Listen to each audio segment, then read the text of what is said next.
उसका कार्य होता है। निम्न कुल, हे कुल, जैसे चंडाल कुल में जन्म मिलता है, ये मनुष्य गति की दुर्गति है।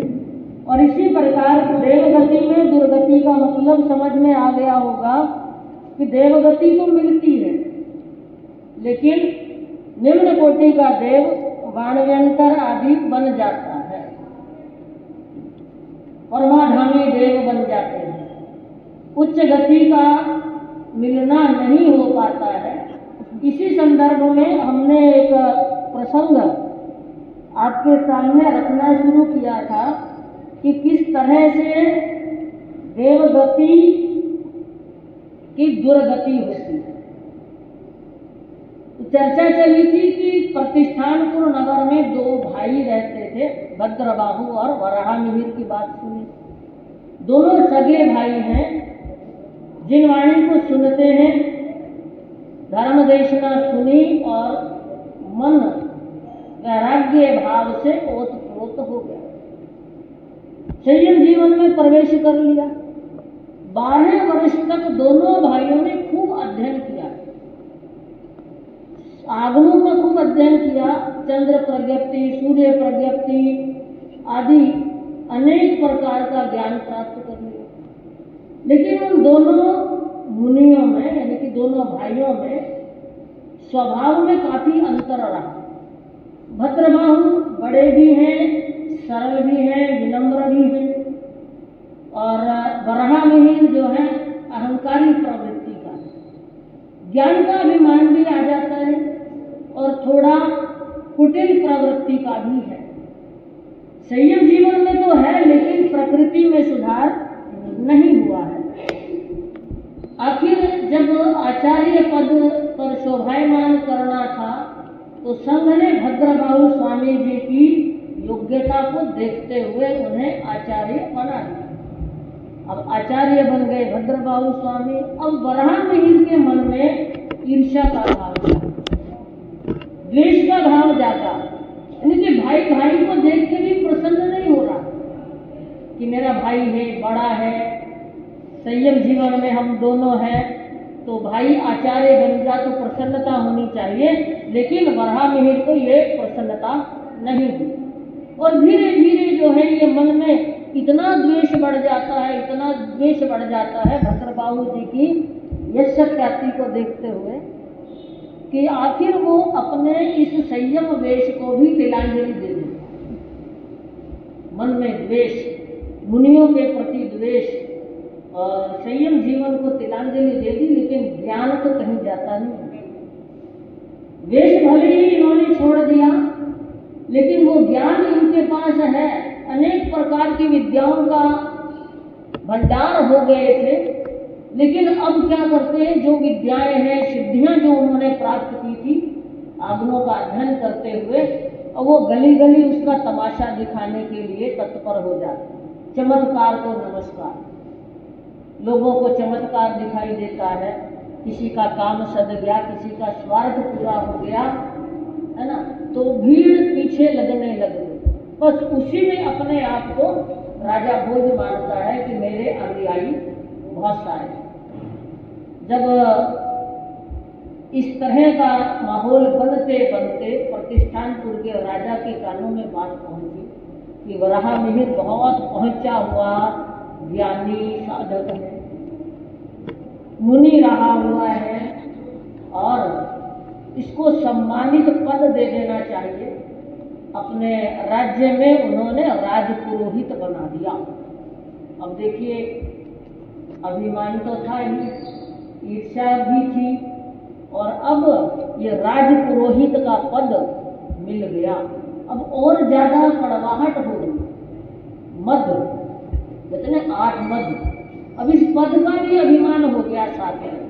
बोलते हैं कि एक तो करेला कड़वा होता है, और दूसरा उस करेले की बेल को अगर नीम के ऊपर चढ़ा दिया जाए तो नीम की कड़वाहट और हो जाती है। तो एक करेला और दूसरा नीम चढ़ा। तो इस तरह यही स्थिति जो थी वो वराहमिहिर की बनी हुई थी कि मन में द्वेष, कपट का भाव भी है जैन मुनियों के प्रति। हालांकि खुद वो मुनि रह चुका है, लेकिन फिर भी मुनियों के प्रति द्वेष की भावना है, वो मन में फांस जो है वो लगी हुई है, वो सालती है, पीड़ा देती रहती है, वो निकलने वाली नहीं है। लेकिन एक दिन ऐसा ही हुआ, भद्रबाहु स्वामी भी वहीं विचरण कर रहे हैं और राजा के यहाँ पुत्र का जन्म होता है। देखिए, जब जब कोई ना कोई निमित्त मिलता है, किसी के सुधार का मौका मिल जाता है, और जो बुद्धिमान होता है, हलुकर्मी होता है, वो सुधर जाता है, और जो भारी कर्मा जीव होता है वो मौके का फायदा भी नहीं उठा पाता।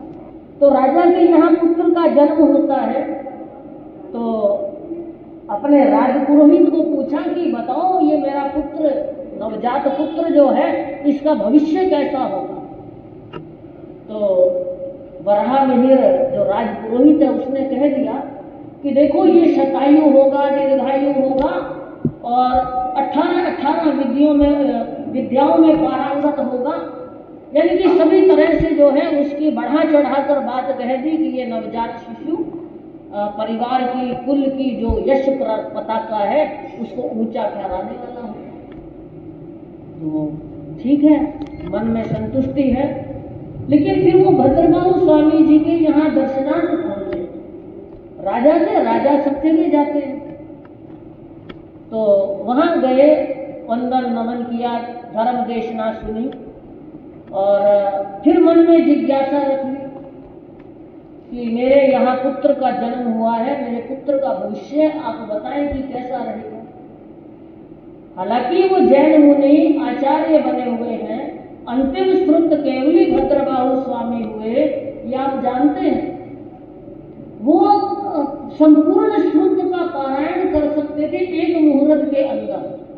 इतनी उन्होंने साधना कर रखी थी कि अपनी जो प्राण वायु है वो अपने दिमाग में एक केंद्र पर जो है वो इकट्ठी कर लेते थे और समस्त श्रुत का पारायण कर जाते थे। महाप्रयाण धर्म साधना करने वाले थे वो अंतिम श्रुत केवली भद्रबाहु स्वामी। तो वो भद्रबाहु स्वामी हालांकि नैमित्तिक का कथन जो है वो कुछ कहने वाले नहीं थे, लेकिन फिर भी जो उस समय की जो तत्कालीन परिस्थितियां थी, तो धर्म की प्रभावना के लिए, जैन धर्म की स्थापना के लिए, जैन धर्म के उत्थान के लिए उन्होंने उस नवजात शिशु का भविष्य बता दिया कि हे राजन, आपको सुनकर दुख होगा, लेकिन ये जो नवजात बालक है 7वें दिन काल धर्म को प्राप्त हो जाएगा। अब देखिए, राजा ने अपने राजपुरोहित की बात भी सुन रखी है, शतायु दीर्घायु, है ना, और इधर भद्रबाहु स्वामी जी का भी कथन सुन लिया, लेकिन बड़ा गंभीर है, वहां किसी प्रकार से तर्क वितर्क में नहीं पड़ा, लेकिन मन के अंदर ठान लिया कि अगर भद्रबाहु स्वामी जी ने ये कहा है कि 7वें दिन विडाल मुख से मृत्यु होगी, विडाल का मतलब बिलाव, यानी कि या तो बिलाव इसको खा जाएगा, इतनी सी बात नहीं है, तो एक काम करता हूं, इस नवजात शिशु की पूरी सिक्योरिटी कर देता हूं। टाइट सिक्योरिटी की विडाल तो क्या, एक मच्छर भी उसके अंदर पक्ष में नहीं जा पाए। घर आया, महलों में आया, मन के अंदर उधेड़ बुंद चल रही है। दोनों के कथन, वराहमिहिर जी का और भद्रबाहु स्वामी जी का, दोनों का कथन उनके हृदय को दुविधा में डाले हुए हैं, उद्वेलित किया हुआ था। लेकिन आदेश दे दिया, पूरी सिक्योरिटी हो गई, धाय माताएं उस नवजात शिशु को खिला रही है, कोई दूध पिला रही है, कोई उसको श्रृंगार कर रही है, सारी व्यवस्था एक ही कॉम्प्लेक्स में है। आज की भाषा में एक ही जगह व्यवस्था है, वहां से बाहर इधर उधर जाने का कोई काम नहीं। लेकिन योग देखिए, जैसे ही 7वां दिन आ रहा है, राजा के दिल की धड़कनें भी बढ़ गई। दिल की धड़कनें बढ़ी हुई है कि अब क्या होगा। देखिए, योग की बात देखो कि जैसे ही वो जो दूध पिलाने वाली धाय माँ थी, गोद में लेकर उसको दूध पिला रही है, दरवाजे के पास बैठी है, दरवाजा बंद है, साकल लगी हुई है, अर्गला, बड़ी बड़ी साकलें होती थी पहले, वो अर्गला भी लगी हुई है।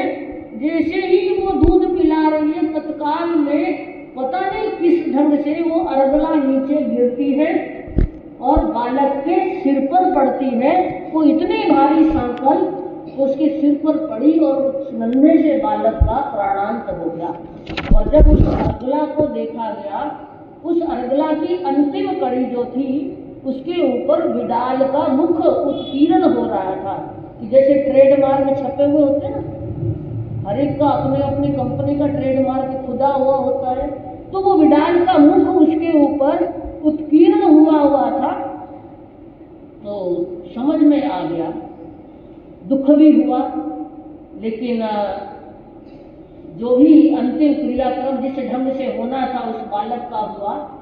उसके बाद वो उन आचार्य भद्रबाहु स्वामी जी के चरणों में पहुंच गए, जाकर निवेदन किया कि हे गुरुदेव, हे आचार्य भगवान, आप एक बात बताइए कि वो आपके कथन के अनुसार मेरा जो नवजात शिशु था, बालक था, वो काल धर्म को प्राप्त हो गया। मैं मानता हूँ जिसका जन्म हुआ है उसकी मृत्यु अवश्यंभावी है, लेकिन सिर्फ इतना जानना चाहता हूँ कि मेरे राजपुरोहित का कथन गलत क्यों हुआ।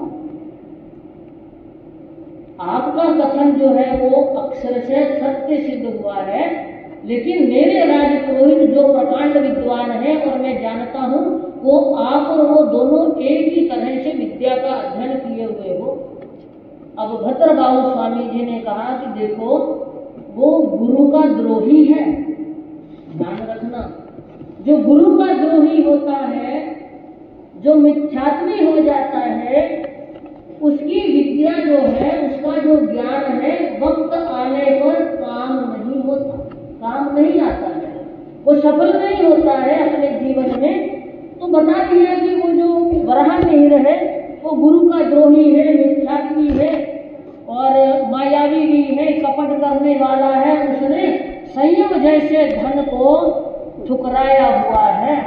जो संयम धन को ठुकरा देता है, साधु वेश को त्याग देता है, तो उसको कहीं ना कहीं जो है वो ज्ञान उसका कहीं ना कहीं कैलकुलेशन में गड़बड़ हो जाती है। अब जब ये घटना घट गई, वराह मिहिर बड़ा अपने आप को अपमानित महसूस करता है कि मैं राजपुरोहित और मेरा कथन गलत हो गया।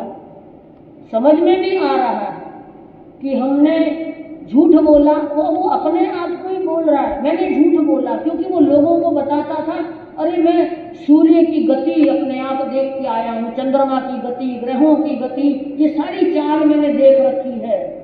ये नहीं बताया कि मैंने आगमों का अध्ययन किया है, मैंने अपने गुरु से ज्ञान सीखा है। भूल गया, गुरु का द्रोही हो गया, ज्ञानदाता का नाम छिपाने वाला हो गया और मिथ्यात्व में रमण करने वाला हो गया, चमत्कार को नमस्कार दिखाने वाला हो गया।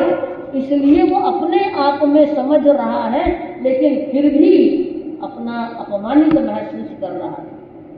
आखिर देखिए, भाई तो भाई ठहरा, भाई भाई का होता है।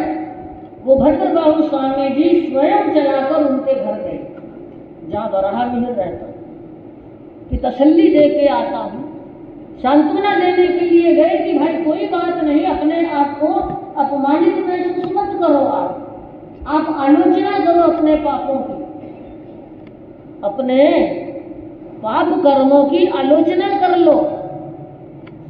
लेकिन वो जो एक ही रटन लगाए हुए हैं कि मेरा कथन गलत क्यों हुआ, कैसे गलत हुआ, मेरी गलती बताओ, मैंने ऐसे ऐसे कैलकुलेशन किया। भद्रबाहु स्वामी जी ने पूरा बता दिया कि आपने यहाँ गलती की, इतने अंश, इतने ये घटाने बढ़ाने, वो सब बता दिया। ये ज्योतिषों की बातें थी तो सारी बता दी। तो अपने आप में विचार कर लिया, अब सोचता है कि अब राज्य में जो मेरा अपमान हो गया है, अपमानित महसूस कर रहा हूँ, अब मैं पुनः दीक्षा जीवन में प्रवेश करूँ। राजपुरोहित का पद छोड़ा और दीक्षा जीवन में प्रवेश कर लिया, लेकिन अपने पापों की आलोचना नहीं करा। द्वेष मुनियों के प्रति अभी भी है, हालांकि स्वयं मुनि हो गया, पुनः वेश धारण कर लेता है, लेकिन फिर भी वो द्वेष का भाव नहीं गया, वो अभिमान का भाव भी नहीं घट रहा है।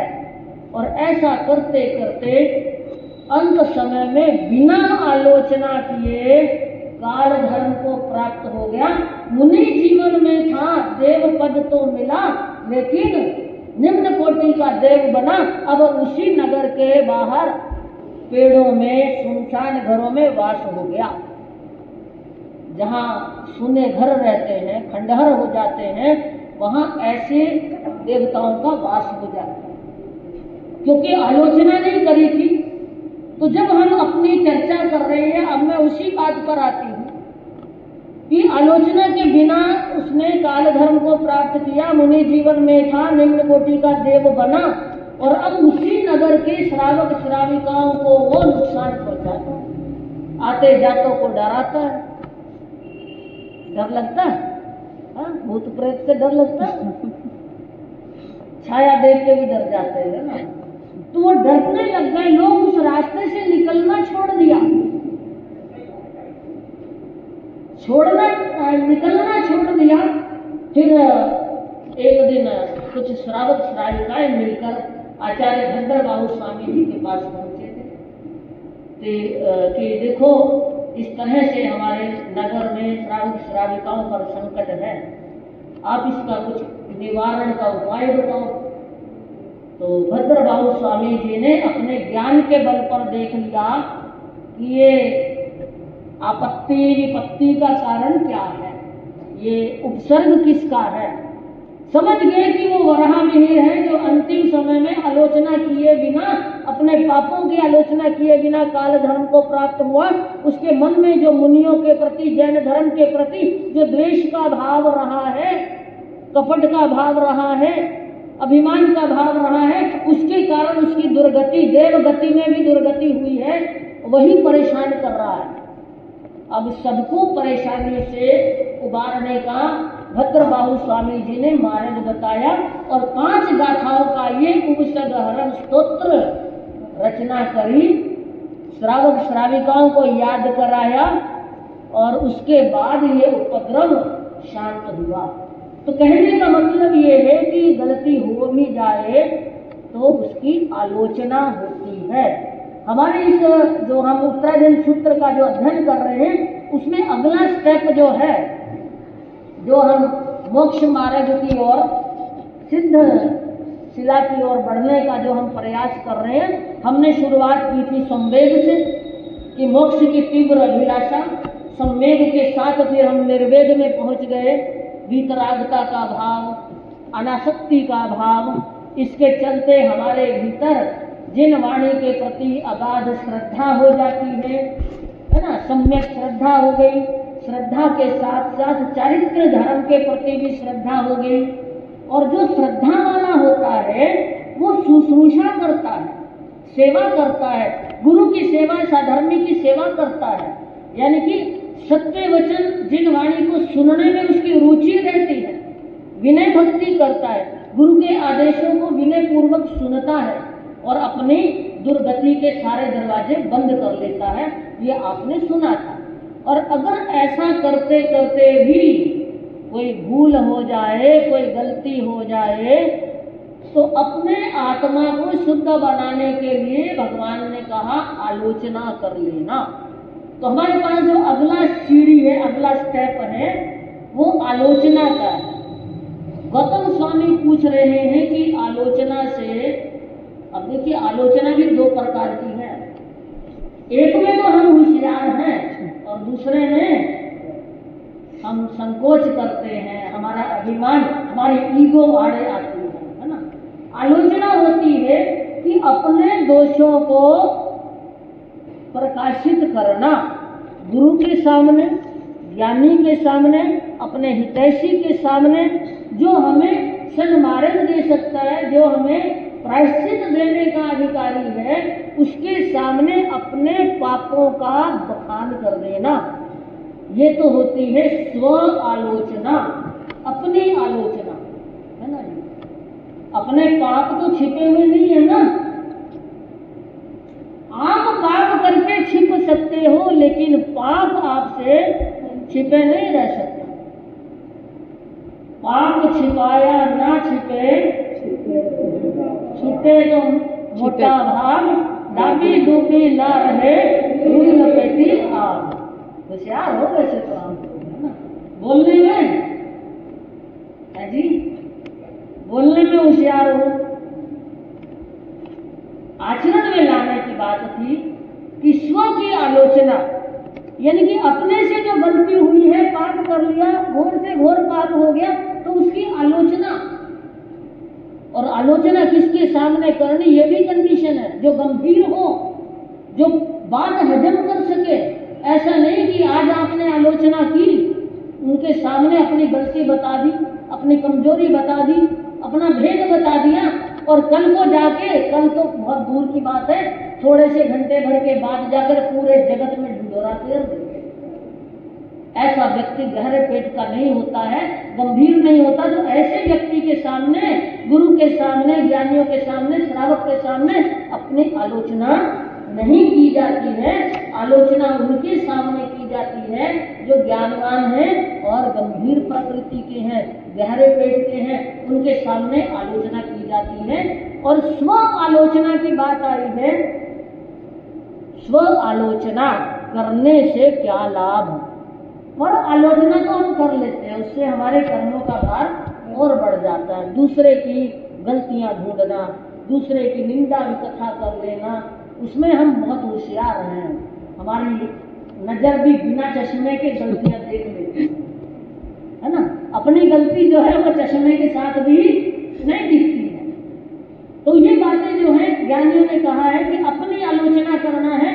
स्व आलोचना करने से जीव को क्या लाभ मिलता है? पूछ बैठे गौतम स्वामी। तो भगवान ने फरमाया है कि जो अपने आलोचना करता है, अपने पापों की आलोचना करता है, गुरु के समक्ष अपने दोषों को प्रकाशित कर देता है, प्रकट कर लेता है कि मैंने ऐसा ऐसा गलत कार्य किया, तो वो मोक्ष मार्ग को विघात करने वाली जितनी भी वो संसार को बढ़ाने वाली जो चीजें हैं, जैसे माया, माया शल्य, निदान शल्य, मिथ्या दर्शन शल्य, ये तीन ऐसे शल्य हैं, कांटे, जो हमारे मोक्ष मार्ग का विघात करने वाले हैं, जो हमारे संसार को अनंत गुना बढ़ाने वाले हैं। ये तीनों शल्य जो हैं, इन सब का जो है हृदय से इनका कांटा निकाल देता है। देखिए, एक आलोचना करने से ये तीनों शल्य निकल जाते हैं और सरल भाव को प्राप्त कर लिया जाता है। हृदय की सरलता, हृदय की पवित्रता, हृदय की निर्मलता जो है वो आलोचना करने से, अपनी आलोचना करने से हो जाती है। लेकिन कई बार जो है ये आदत बन जाती है। आज गलती करी, गलती करने का मतलब यही होता है कि एक बार भूल होती है तो उसकी आलोचना हो गई, तो अब मतलब होता है आलोचना के बाद कि अब दोबारा उसकी पुनरावृत्ति नहीं हो, दोबारा वो गलती दोहराई नहीं जाए। लेकिन जो मजाक समझ लेते हैं इस बात को कि कोई बात नहीं, गुरु बड़े सीधे हैं, सरल हैं, आज गलती की, गुरु के सामने बखान कर लिया, मैं आज तो निर्मल हो गया, पाप हो गया, धुलाई हो गई अंतरात्मा की, आज धुलाई हो गई, अब दोबारा फिर वो गलती हो जाती है। यानी कि ये बार बार जब आदत बन जाती है गलती करने की, तो फिर उसकी कोई आलोचना होती नहीं है। ये बात भी ध्यान रख लेना कि गलती जो है वो बार बार दोहराई जाती है तो उसकी आलोचना नहीं होती है। आलोचना जो है ये एक प्रकार का अनुष्ठान है, एक धार्मिक अनुष्ठान जैसे करते हो ना, बड़े बड़े आप कोई ना कोई, जैसे नवकार महामंत्र का 1.25 लाख का अनुष्ठान करना है, बड़े बड़े अनुष्ठान किए जाते हैं। तो ये आलोचना कहने में ये 4 अक्षर का एक शब्द है, लेकिन ये सबसे बड़ा अनुष्ठान हो जाता है जो हमारे मन की शुद्धि करता है। तो गौतम स्वामी को भगवान ने फरमा दिया कि हे गौतम, जो भी साधक है, जो संवेग से लेकर आलोचना तक आ गया, अपने पूर्वकृत पापों की आलोचना करने में बड़े सरल भाव से तत्पर हो गया है, तो वो व्यक्ति जो है अपने भीतर से माया शल्य यानी कि माया का कांटा भी निकाल देता है। निदान शल्य, इसका भी कांटा निकालना। निदान यानी कि कोई तप किया, कोई त्याग किया, उसके एवज में मुआवजे रूप में कुछ मांग लेना कि मुझे ये मिल जाए, मुझे ये मिल जाए। वासुदेव निदान कृत होते हैं, ब्रह्मदत्त चक्रवर्ती निदान किए हुआ था। जो निदान कर लेता है वो फिर व्रत में प्रवेश नहीं कर पाता है, भवों तक वो व्रत में प्रवेश नहीं कर पाता है। तो वो निदान शल्य भी निकल जाता है, भावना ही नहीं रहती कि मैं कुछ मांगू अपनी धर्म क्रिया के एवज में। और फिर मिथ्या दर्शन का शल्य भी निकल जाता है, कुदेव कुगुरु कुधर्म की आराधना करने का भाव भी निकल जाता है। लेकिन ये जो हमारा स्व आलोचना का जो भाव है, ये बड़ी हृदय की सरलता से होना चाहिए, गुरु के चरणों में, गुरु के सामने होना चाहिए। जो ऐसा कर लेता है वो अपने मन को जागृत कर लेता है, हृदय को पवित्र कर लेता है। तो अपने अपने आप में चिंतन कर लेना चाहिए। जब जब कोई गलती हो, जब जब कोई दोष लग जाए, तो अपने गुरु के सामने, जो गहन गंभीर प्रकृति का है, उनके सामने अपने पापों की आलोचना कर लेनी चाहिए। इससे आपको लाभ है, आप हल्के हो जाएंगे, कर्मों का भार नहीं रहेगा। हल्के होने का मतलब है कि फिर आत्मा जो है आसानी से संसार सागर को तैरने के लिए आगे बढ़ सकती है।